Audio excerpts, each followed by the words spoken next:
akhirnya bisa manggung di LA langsung, membawa nama Indonesia juga. Ya. Mungkin persiapan dan perasaannya gimana akhirnya bisa di sana?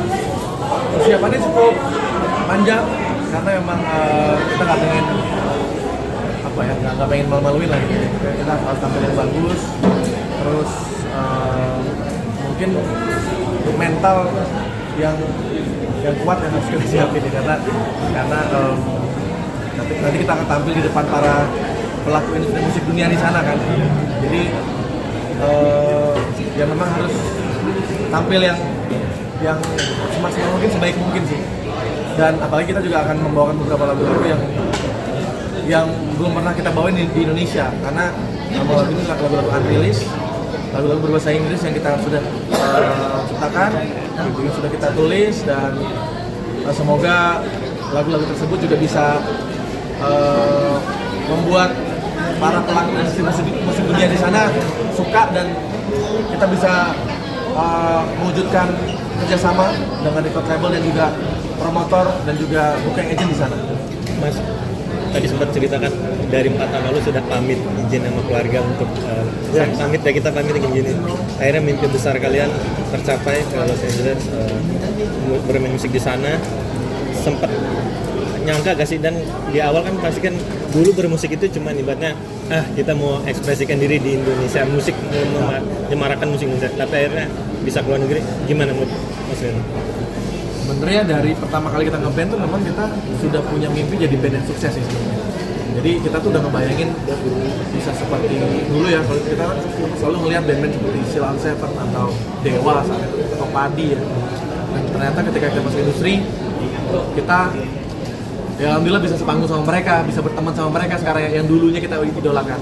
Lalu kita mencoba untuk menaikkan level mimpinya The Massive lagi. Kita sudah keliling Indonesia dari ujung ke ujung, dari Sabang sampai Merauke, dan akhirnya di tahun 2022 kita membuat sebuah hal yang movement yang nekat ya. Kita bikin tour Amerika, bikin American Tour selama 1 bulan 10 kota. Lalu di 2023 kita lebih nekat lagi, kita bikin world tour. Kita manggung di Amerika, di Eropa, di Australia, dan juga di beberapa negara Asia juga. Terus ternyata di 2024 kita dapat kesempatan untuk main di sebuah acara yang banyak melahirkan band-band dunia. Waktu itu kita hanya mendapatkan kesempatan di panggung yang kecil sekali, ditonton hanya beberapa orang, tapi kali ini karena kita waktu itu tampilnya menurut mereka oke dan menarik perhatian mereka, akhirnya di tahun ini kita mendapat kesempatan lebih besar. Kita akan perform di panggung yang lebih besar, dan juga akan melakukan beberapa business meeting juga di sana untuk memutuskan kita berpartner dengan label yang mana gitu. Jadi memang sebenarnya di Maret nanti kita lebih spesifik lebih spesifik untuk ngomongin timeline. Kira-kira kapan mulai rekaman, kapan rilis, biaya rekamannya berapa, dan lain. Jadi memang lebih ke situ kan. Dian, siapa ya orang yang membawa lo ke sana? Artinya kan setidaknya tidak gampang masuk ke acara itu. Siapa yang mendukung lo untuk bisa masuk ke sana? Sebenarnya karena kita 3 tahun bolak-balik selain untuk membabat hutan ya, maksudnya kita mencoba gimana caranya bisa menembus atau mendapatkan networking yang memang benar gitu, maksudnya bisa membawa kita ke tujuan kita gitu. Dan sebenarnya kalau ngomongin siapa ya, memang kita kemarin berusaha untuk ya bolak-balik di Amerika itu, memang kita mencari jalan itu, dan alhamdulillah kita menemukan dan bertemu langsung dengan A&R Worldwide gitu, dan kita bisa berkomunikasi langsung, dan nanti kita akan main di acaranya mereka yang bernama Miss Expo yang sudah dijalani selama 25 tahun.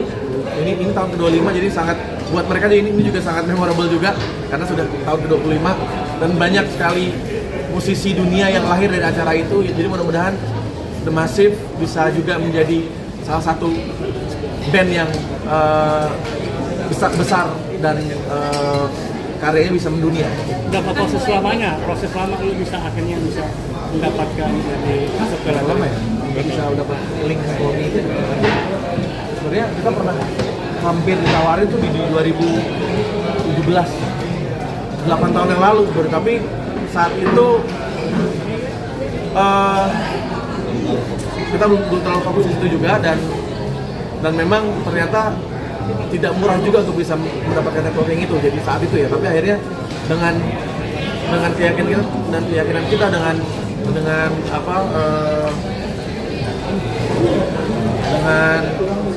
persiapan yang matang juga, kita jadi akhirnya kita bisa mendapatkan networking itu, dan alhamdulillah di tahun ini kita bisa lebih spesifik untuk ngomongin akan berpartner dengan siapa nanti di sana. Kalian kalau buat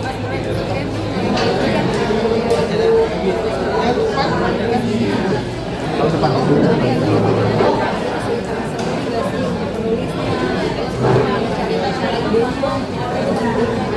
Ya, sebenarnya kan kalau hampir sama ya, kalau kita mau membuat lagu berbahasa Indonesia atau Inggris itu pasti kan bagaimana cara kita bisa menumpahkan perasaan yang kita rasakan ke lagu. Jadi kita juga tidak tiba-tiba ngebahas hal yang berat-berat. Jadi memang lagu-lagu The Massive yang nanti bahasa Inggris juga sebenarnya lagu-lagu yang mungkin temanya juga pernah kita tulis seperti kalau kita bikin lagu bahasa Indonesia gitu. Jadi memang keseharian, tentang cinta, tentang hubungan kita sama kehidupan, sama Tuhan gitu. Jadi masih sekitar itu sih liriknya gitu. Ya, dia di luar negeri itu kan melihat pasarnya sekarang udah global gitu baru. Nah, itulah kenapa kita nanti harus songwriting camp di sana, karena itu kita akan memasak aransemen seperti apa, bagaimana bisa relevan dengan musik internasional, karena kan memang nanti kita akan diproduce sama produser dari sana ya. Pasti. Mungkin tadi kan udah agak di-spill sedikit ya. Itu kan nyanyi Rian juga nggak berubah gitu, masih dengan merdu, masih dengan mendalami dengan lirik yang dalam gitu. Jadi ya kita berusaha untuk jadi The Massive aja gitu. Rian, ada lagu orang nggak? Nggak ada, kita hanya lagu sendiri aja. Nanti aku di Los Angeles buat nasib di Indonesia gimana nih? Manggung juga kah di Indonesia atau vakum dulu untuk beberapa tahun di Indonesia gitu? Karena kan kita memang persiapannya kan panjang, jadi kalau di Indonesia kita masih tetap di tahun ini masih fokus manggung-manggung di Indonesia, tapi mungkin akan diselingi dengan rekaman di sana. Jadi mungkin pertengahan tahun atau akhir tahun kita akan bolak-balik ke LA untuk rekaman, untuk produksi lagu di album. Lagu yang diproduksi juga fokus ke yang bahasa Inggris tadi ya? Iya. Yang bahasa Indonesia Iya. di Kalau Indonesia hanya di Indonesia aja. Jadi memang kita fokus untuk merekam lagu-lagu berbahasa Inggris. Untuk rekamannya di mana aja tempat-tempatnya nanti untuk. Nah, nanti kita akan tentukan nanti pas Maret nanti. Jadi kita akan bikin rencana kira-kira rekamannya di mana, budgetnya berapa, yang produserin siapa nanti yang cocok untuk lagu-lagu yang kita buat. Jadi mungkin bisa jadi satu lagu beda produser. Mungkin lagu ini cocoknya sama produser ini, lagu ini cocok sama produser ini. Akan jadi video klip juga beberapa nanti dibikin juga sekalian di sana. Harusnya iya. Itu proses yang dilakukan mungkin setelah rekaman jadi. jadi. Tapi maksudnya Ya pasti ketika kita menulis lagu bahasa Inggris kan pronunciation juga penting ya. Maksudnya kalau kita bikin lagu itu mungkin grammar nggak terlalu harus benar gitu, karena kalau lirik lagu kadang suka ada bahasa Inggris yang slang ya. Tapi pronunciation, terus bagaimana kita menyebut kata yang benar itu kan penting gitu. Jadi ya aku belajar sama bule langsung gitu. udah berapa lama belajar bahasa Ya, baru 2 bulan terakhir lah. Oh, berarti seluruh personil ya? Suruh personil? Sementara masih Rian dulu gitu. Karena kan aku banyak ngomong ya. Rian, sorry mengulang pertanyaan. Boleh tahu sejak kapan lo mulai memutuskan untuk pindah ke musika? Artinya kan tentunya kan perdebatan perlu pasti banyak. Terus tanggal berapa, bulan apa, terus akhirnya kan nanti ini lagu-lagu yang di musika kan ada tuh. Royaltinya seperti apa, boleh tahu? Kalau kita sih nggak ada perdebatan, memang kontraknya kan habis ya. Jadi setelah habis kita memutuskan untuk independen dan kita sudah mempersiapkan semua juga. Kita punya perusahaan sendiri. Jadi memang 3 atau 4 tahun terakhir kita sudah mulai menata infrastrukturnya perusahaan yang masif. Jadi kita memang ketika nanti benar-benar sudah resmi kan kita jadi nggak bingung kan. Karena misalnya tiba-tiba lepas gitu, kita nggak tahu mau gimana. Tapi kita udah persiapkan sebenarnya dari 3-4 tahun kemarin sih. Gitu. Boleh tahu kapan mulai lepasnya? Kalau resminya di bulan Mei tahun depan. Makanya kan kita bilang setelah. Jadi tapi kan waktunya cepet banget ya. Jadi kita udah harus produksi dari tahun ini gitu. Jadi ketika udah resmi, kita langsung rilis album yang internasional. Untuk lagu-lagu lu yang di sana di musiknya apakah emang lu milik lu sendiri atau Jadi gini, kalau kita tetap lagu-lagu lama kan memang masternya punya musika. Jadi ya biarkan itu dikelola dan kan kita juga tetap dapat royalti juga kan. masih aman ya? Jadi aman, nggak ada masalah. Mas Rian siap nggak sih bersaing sama musisi-musisi luar negeri atau mimpinya tuh sejauh apa gitu? Pokoknya kita ngalir aja ya, ngalir kita bikin karya yang bagus, terus kita tumpahkan semua apa yang kita rasakan di karya-karya kita. Kalau bersaing kan emang dari dulu kita juga selalu ikut dalam band competition dan lain-lain. Jadi kalau bersaing itu secara sehat kan. Jadi kita fokus di karya kita aja dulu. Kalau ternyata nanti Tuhan memberikan rezeki buat kita untuk bisa bersaing sama mereka untuk ada di levelnya mereka ya alhamdulillah. Tapi mimpinya sejauh apa sih? Mungkin raih Grammy kah atau apa? Mimpinya sejauh apa gitu dengan Ya yang pasti internasional? kalau misalnya mau jadi musisi dunia ya harus nantinya harus ada dapat nominasi Grammy. Terus apalagi kan juga nanti mudah-mudahan kalau tidak ada halangan akan ada produser yang mendapatkan Grammy juga yang akan tidak sama-sama masif.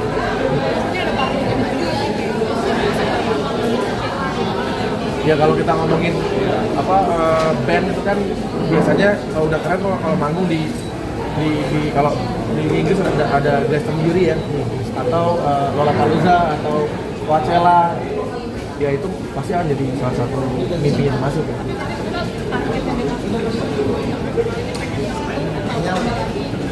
Targetnya sebenarnya goalsnya tuh ya kita bisa menjadi band yang memang karyanya disukai sama market global. Jadi kalau paling yang menjadi salah satu yang menjadi acuan kita ya kalau misalnya musik Indonesia yang sukses kan misalnya seperti Niki gitu ya. Niki kan dia bisa world tour, bisa manggung di Indonesia, menjual tiket dan sold out. Terus lagu-lagunya tidak hanya didengar sama orang Indonesia tapi juga di seluruh dunia ya. Jadi ya mudah-mudahan ya kita sih targetnya pengennya bisa menjadi ya band dunia yang memang tur dunia, manggung di stadion di semua negara dunia, itu kita pengennya seperti itu ya.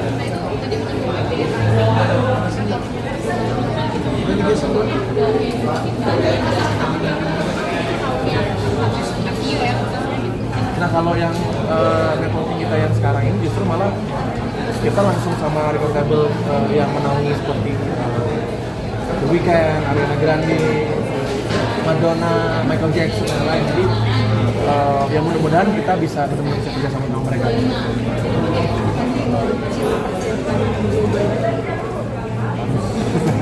Harus fokus banget ya, kita bahkan latihan ini bisa mungkin lebih dari 10 jam ya sekali latihan gitu untuk bisa mengulang-ulang lagu-lagu yang kita bawakan.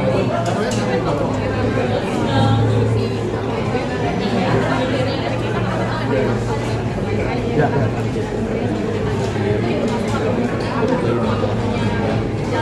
Ya sebenarnya kalau kita kan masih benar-benar masih pop ya. Jadi biasanya kalau pop itu kan lebih sopan ya liriknya ya, dan lebih puitis gitu. Kalau misalnya kita lihat misalnya contoh kan lagu-lagu cintanya kan juga sangat deep ya. Atau misalnya Coldplay kan itu juga tentang ketuhanan, tentang alam, sosial. Jadi mungkin sebenarnya kita juga udah melakukan itu di Indonesia kan. Kita punya lagu Jangan Menyerah, kita punya lagu Esokan Bahagia, lagu uplifting juga, terus ada lagu-lagu cinta yang dalam juga, Merindukanmu. Jadi sebenarnya justru kita nggak akan merubah itu gitu. Jadi kita tetap bikin lagu yang sesuai dengan apa yang kita rasain, apa yang kita lihat juga. Mas Rian, intermezzo aja kalau nanti sukses besar dan harus pindah ke Amin. sana gitu, siap nggak sih? Sebenarnya jujur ya, seperti yang kita bilang, kita fun fact-nya adalah 4 tahun yang lalu kita udah pamit sama keluarga. Udah ngumpul di rumahku waktu itu, semua istri-istri ngumpul semua sama anak-anak waktu itu. Itu sampai kita bilang kita mau keluar gitu. Terus ada yang kaget, ada yang yakin gitu. Tapi akhirnya kita bisa meyakinkan bahwa ini adalah mimpinya The Massive. Karena kalau kita misalnya hanya stuck di sini aja, kita ada di zona nyaman ya misalnya, kita bisa aja sekarang manggung sebulan bisa 20 kali, 25 kali.